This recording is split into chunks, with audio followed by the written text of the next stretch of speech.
Hi, welcome to today's video. I'm Lori Ballen and I have a real estate team here serving Las Vegas, Henderson, and all the way to Boulder City, Nevada. I specialize in the Summerlin area.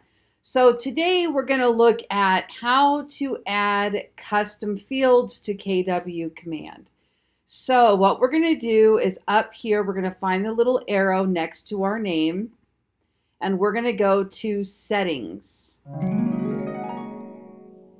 Next, we're going to go down to command settings. I always tell everybody, if you cannot find something, look for a little arrow like this or three dots, because typically these little arrows open something. And the three dots also give you more options when you see those. So we're in command settings. Now we're going to go to contacts. And this is where settings take place with your contacts. Next, we're going to go to custom fields. Okay, now custom fields are going to give you the ability to add things that would be unique to your business or your team. Let me open a contact here so I can show you what I'm talking about a little bit. We'll go down here to Tinkerbell. Okay, scrolling down, first thing we notice, if I click edit right here, we can add tags, okay? So how are tags and fields different? Well, tags typically identify the audience. What audiences is this person part of? They're my sphere of influence, they're a buyer or a seller, maybe they're a past client, maybe they're an agent, or maybe you want to mark them by the type of audience that made them a lead, for example, Facebook lead ad or something like that. So it might be a lead source, but one that you would use somehow in retargeting or in emailing that list, something like that. So tags are a way of identifying contacts in your database that make up an audience that you want to then take action on. I want to email people that have this tag. I want to email people, or I want to text message, or I want to Facebook, whatever, okay? Where fields are personal interior information that your team needs to use or you need to use in your business. So if I go to add more information and I scroll down here to custom, this is where my custom fields show up. So let me just give you some examples. So URL. So I have this field so that I know what website or what page on my website brought in that lead. And I've been doing this for a long, long time with my main website, which is my WordPress website that I'm keeping. And I want to know if somebody registers on there for an IDX search or for a free home buyer's guide or for anything else, what URL brought them in. That way I know what pages on my website are bringing in the most leads, what type of content, right? And then next we have IP address. All right, so I'll give you an example. In my analytics software that I use with my WordPress website, I can see all the visitors that come into my website. So I can see the source of where they come from. I can see the page they're landing on, that type of thing. I'm hoping we get this same type of analytics with our KW agent websites. But this is my main website.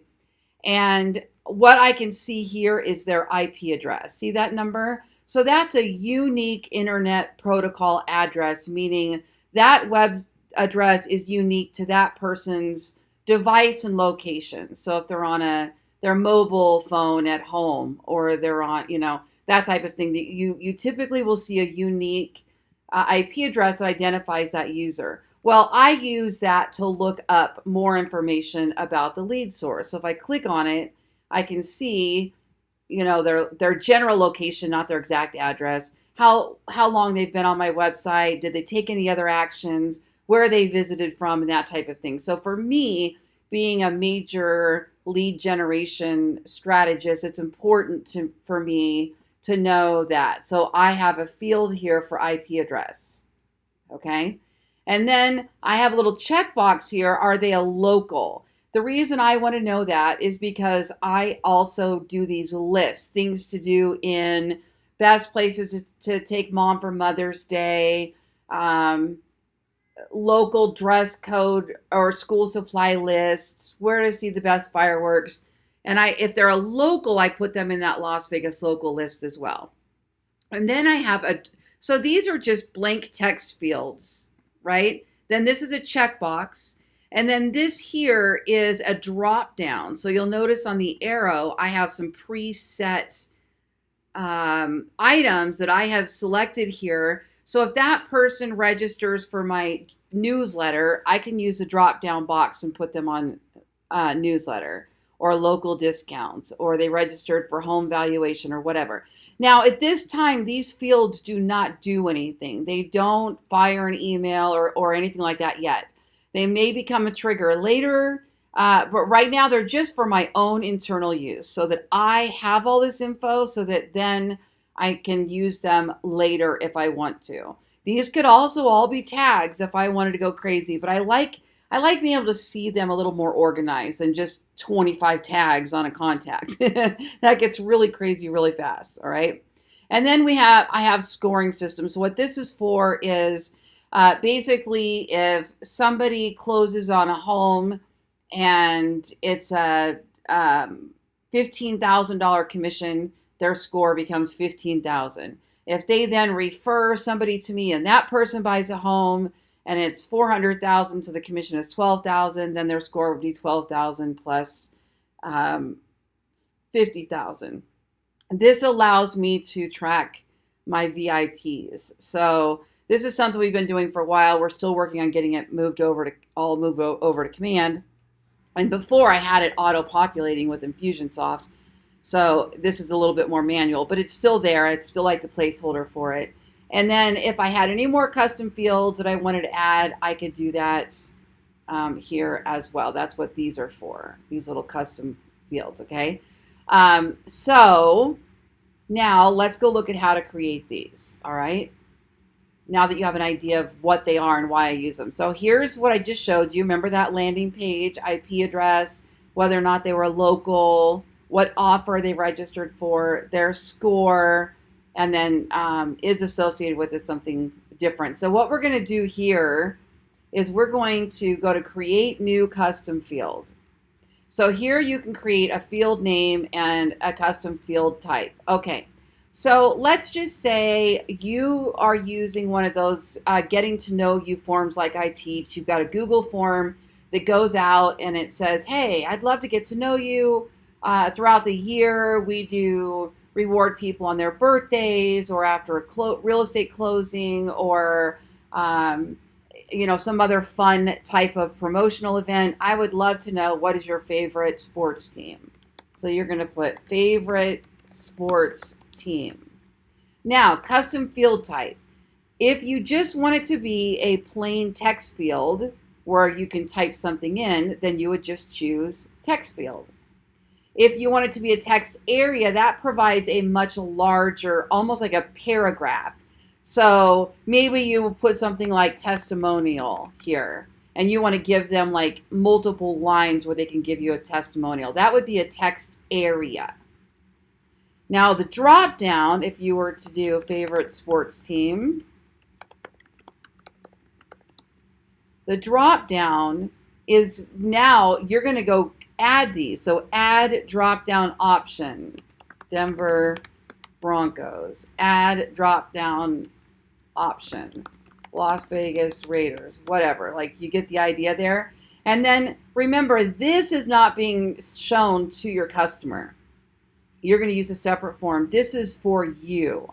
Now the drawback is we have not yet seen a way that works really well to import custom fields from other databases into this database.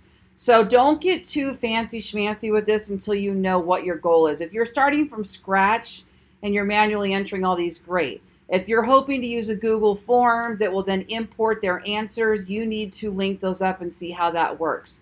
potentially with PySync integration, potentially with Zapier. But right now, I don't see the ability to use custom fields in a Zap, where if this form, then import into and put into this field. So right now we're using mostly manual entry. So you're going to get the form back, and your admin's going to go through and enter all their fields in potentially, right? Obviously, that's not the best case scenario. We want to be able to import them, but right now, just kind of showing you what the available options are. I have to look at PySync. I haven't looked at it in a while. I don't remember yet if it will sync the custom fields. I might have to take a look at that separately. All right, so then you have a date field, you have the checkbox field, right? So if you're doing favorite team, a checkbox wouldn't make sense. It's more of, would you like to receive our email newsletter? Checkbox, yes or no, right? Checkbox, yes, okay? Then you have a number field, you have the URL field to put in a .com, you have a percentage field and currency field. All of these will work here for your custom fields. Again, just know right now that you may not have an automatic import option with these fields with whatever form you're using at the time. So that is how you enter custom fields inside KW Command.